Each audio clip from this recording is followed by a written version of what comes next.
খাল খনন কর্মসূচি অব্যাহত থাকলে তারেক রহমানের নেতৃত্বে বাংলাদেশের নতুন একটি জাগরণ ও নতুন বিপ্লব সৃষ্টি হবে বলে মন্তব্য করেছেন পানি সম্পদ মন্ত্রী শহীদ উদ্দিন চৌধুরী অ্যানি।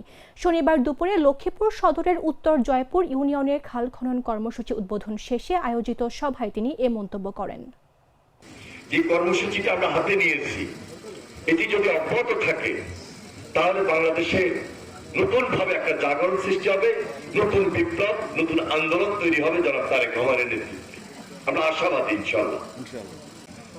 খালের দুই পাড় অথবা খালের মধ্যেও অবৈধ স্থাপনা অনেকে গড়ে তুলেছিলেন।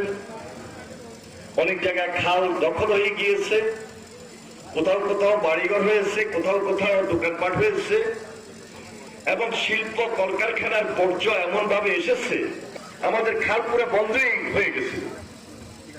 আজকে এই খাল খনন শুরু করার মাধ্যমে আমরা একদিকে এগুলা উদ্ধার করব, আরেকদিকে যে সুবিধাগুলোর কথা বলেছি এই সুবিধাগুলো আমরা খালের দুই পাড়ে যারা বসবাস করেন পুরো এলাকাবাসী।